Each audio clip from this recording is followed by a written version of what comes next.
Good morning, beautiful people. Welcome to Bible in a Year with Lovie. We're on day 109. We're reading the Life Application Study Bible, 3rd edition, New Living Translation, for anyone just tuning in who wants to follow along. Today we're going to pick up on 2 Samuel. We're going to read 6, 7, and 8. Then we're going to flip over to Luke chapter 15 and read it about halfway-ish. With that said, I do want to tell y'all, so before I get started on this, those of you who have been following along, you know that I have mentioned several times, knowing that I'm battling with my own vices, smoking, vaping,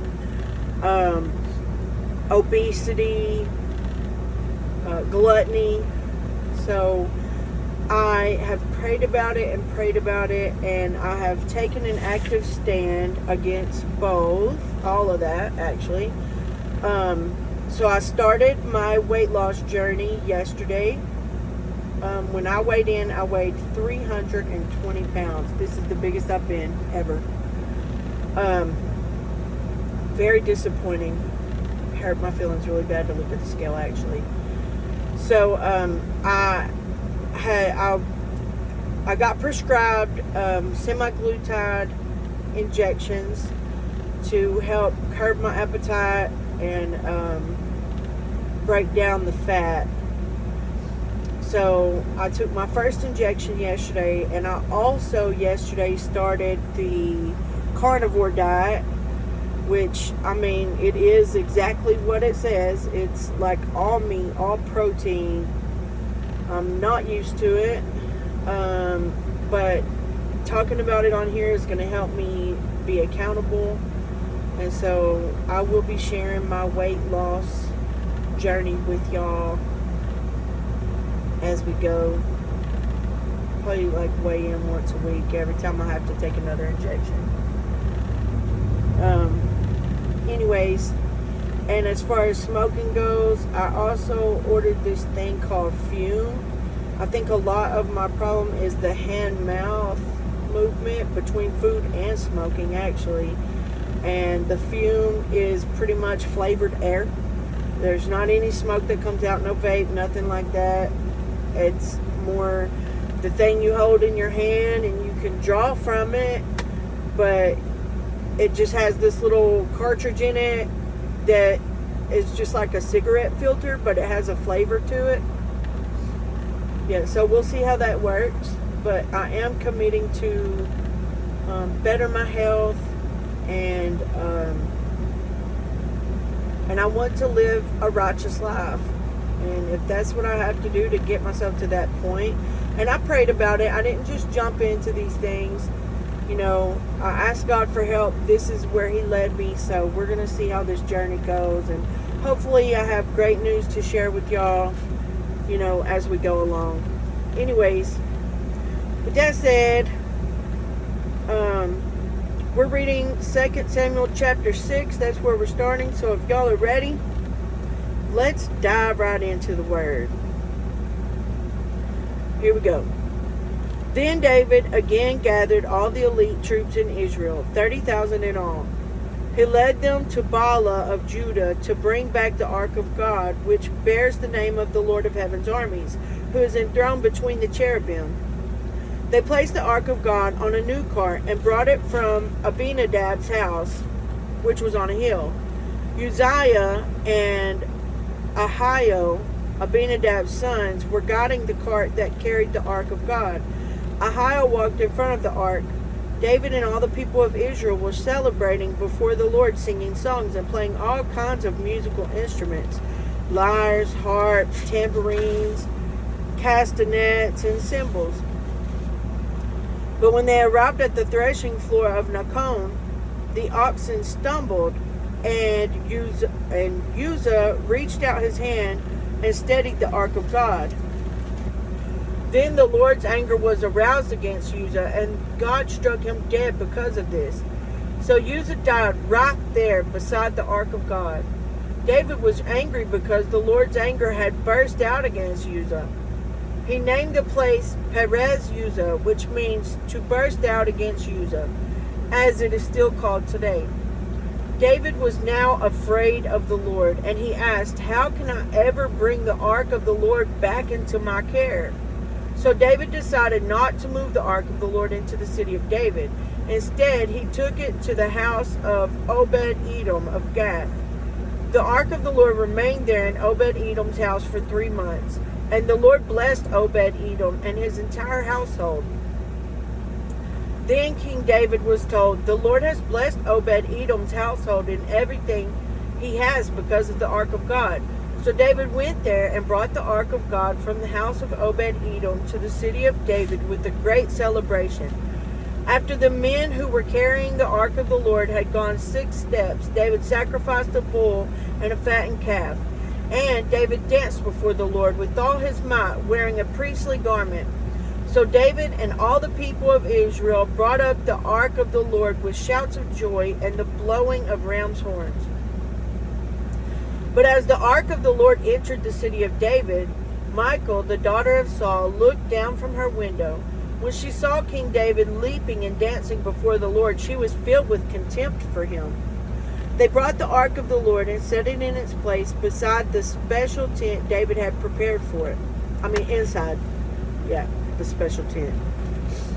And David sacrificed burnt offerings and peace offerings to the Lord. When he had finished his sacrifices, David blessed the people in the name of the Lord of heaven's armies. Then he gave to every Israelite man and woman in the crowd a loaf of bread, a cake of dates, and a cake of raisins. Then all the people returned to their homes. When David returned home to bless his own family, Michal, the daughter of Saul, came out to meet him. She said in disgust, "How distinguished the king of Israel looked today, shamelessly exposing himself to the servant girls like any vulgar person might do." David retorted to Michal, "I was dancing before the Lord, who chose me above your father and all his family. He appointed me as the leader of Israel, the people of the Lord. So I celebrated before the Lord. Yes, and I'm willing to look even more foolish than this, even to be humiliated in my own eyes. But those servant girls you mentioned will indeed think I am distinguished." So Michal, the daughter of Saul, remained childless throughout her entire life. Chapter 7. When King David was settled in his palace, and the Lord had given him rest from all the surrounding enemies, the king summoned Nathan the prophet. "Look," David said, "I'm living in a beautiful cedar palace, but the ark of God is out there in a tent." Nathan replied to the king, "Go ahead and do whatever you have in mind, for the Lord is with you." But that same night the Lord said to Nathan, "Go and tell my servant David, this is what the Lord has declared. Are you the one to build a house for me to live in? I've never lived in a house from the day I brought the Israelites out of Egypt until this very day. I've always moved from one place to another with a tent and a tabernacle as my dwelling. Yet, no matter where I have gone with the Israelites, I have never once complained to Israel's tribal leaders, the shepherds of my people. I've never asked them, 'Why haven't you built me a beautiful cedar house?' So now go and say to my servant David, this is what the Lord of heaven's armies has declared. I took you from tending sheep in the pasture and selected you to be leader of my people, Israel. I have been with you wherever you've gone, and I've destroyed all your enemies before your eyes. Now I will make your name as famous as anyone who has ever lived on the earth. And I will provide a homeland for my people Israel, planting them in a secure place where they will never be disturbed. Evil nations won't oppress them as they've done in the past, starting from the time I appointed judges to rule my people Israel. And I will give you rest from all your enemies. Furthermore, the Lord declares that he will make a house for you, a dynasty of kings. For when you die and are buried with your ancestors, I will raise up one of your descendants, your own offspring, and I will make his kingdom strong. He is the one who will build a house, a temple for my name, and I will secure his royal throne forever. I will be his father, and he will be my son.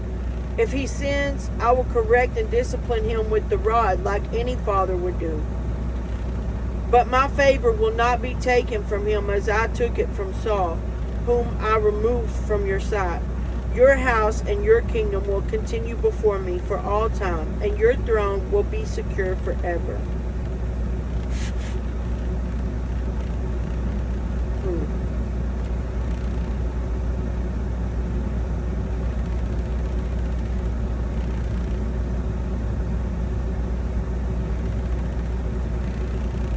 So Nathan went back to David and told him everything the Lord had said in his vision. Then King David went in and sat before the Lord and prayed, Who am I, O sovereign Lord? And what is my family that you have brought me this far? Have y'all ever asked God that? God, who am I that you would rescue me from the pits of hell? That you would pull me out of the mucky, miry clay and set my feet on solid ground. Who am I? What makes me so special that you would rescue me? I've asked him that many a time.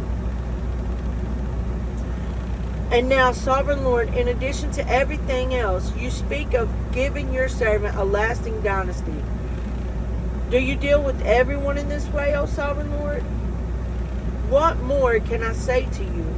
You know what your servant is really like, sovereign Lord. Because of your promise and according to your will, you have done all these great things and have made them known to your servant. How great you are, O sovereign Lord. There's no one like you. We've never even heard of another God like you. What other nation on earth is like your people Israel? What other nation, O God, have you redeemed from slavery to be your own people? You made a great name for yourself when you redeemed your people from Egypt. You performed awesome miracles and drove out the nations and gods that stood in their way. You made Israel your very own people forever, and you, O Lord, became their God. And now, O Lord, I am your servant. Do as you have promised concerning me and my family. Confirm it as a promise that will last forever. And may your name be honored forever, so that everyone will say, the Lord of heaven's armies is God over Israel. And may the house of your servant David continue before you forever. O Lord of heaven's armies, God of Israel, I've been bold enough to pray this prayer to you because you've revealed all this to your servant, saying, I will build a house for you, a dynasty of kings, for you are God. O sovereign Lord, your words are truth, and you have promised these good things to your servant. And now may it please you to bless the house of your servant, so that it may continue forever before you. For you have spoken, and when you grant a blessing to your servant, O sovereign Lord, it is an eternal blessing.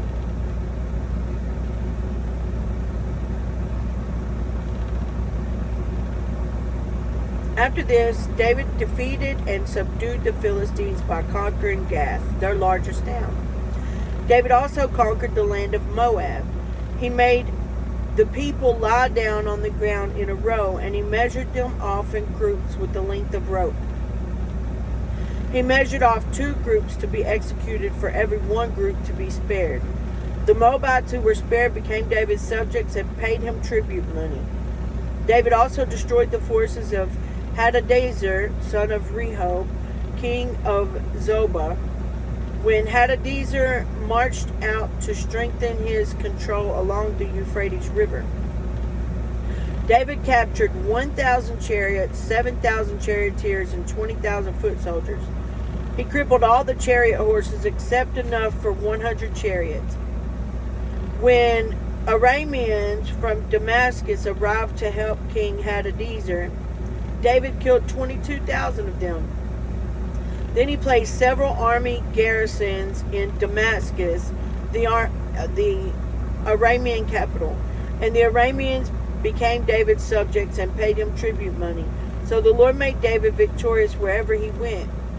David brought the gold shields of Hadadezer's officials to Jerusalem, along with the large amount of bronze from Hadadezer's towns of Teba and Berothai.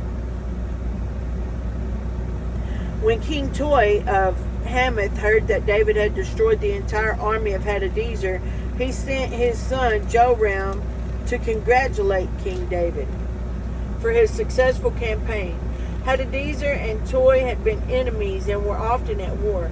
Joram presented David with many gifts of silver, gold, and bronze. King David dedicated all these gifts to the Lord, as he did with the silver and gold from the other nations he had defeated. From Edom, Moab, Ammon, Philistia, and Amalek, and from Hadadezer, son of Rehob, king of Zobah. So David became even more famous when he returned from destroying 18,000 Edomites in the Valley of Salt. He placed army garrisons throughout Edom, and all the Edomites became David's subjects. In fact, the Lord made David victorious wherever he went. So David reigned over all Israel and did what was just and right for all his people. Joab, son of Zeruiah, was commander of the army. Jehoshaphat, son of Ahilud, was the royal historian. Zadok, son of Ahitub, and Ahimelech, son of Abiathar, were the priests. Seraiah was the court secretary. Benaiah, son of Jehoiada, was captain of the king's bodyguard, and David's sons served as priestly leaders. All right.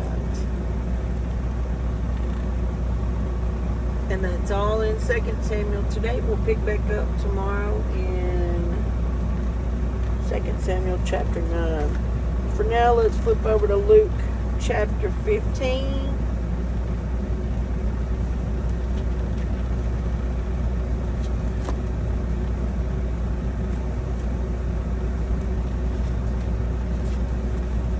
Alright. Luke chapter 15. Y'all ready? Here we go. Tax collectors and other notorious sinners often came to listen to Jesus teach. This made the Pharisees and teachers of religious law complain that he was associating with such sinful people, even eating with them. So Jesus told them this story. If a man has 100 sheep and one of them gets lost, what will he do? Won't he leave the 99 others in the wilderness and go to search for the one that is lost until he finds it? And when he's found it, he will joyfully carry it home on his shoulders. When he arrives, he will call together his friends and neighbors, saying, "Rejoice with me, because I found my lost sheep." In the same way, there is more joy in heaven over one lost sinner who repents and returns to God than over 99 others who are righteous and haven't strayed away. Let me repeat that. There's more joy in heaven over one lost sinner who repents and returns to God than over 99 others who are righteous and haven't strayed away.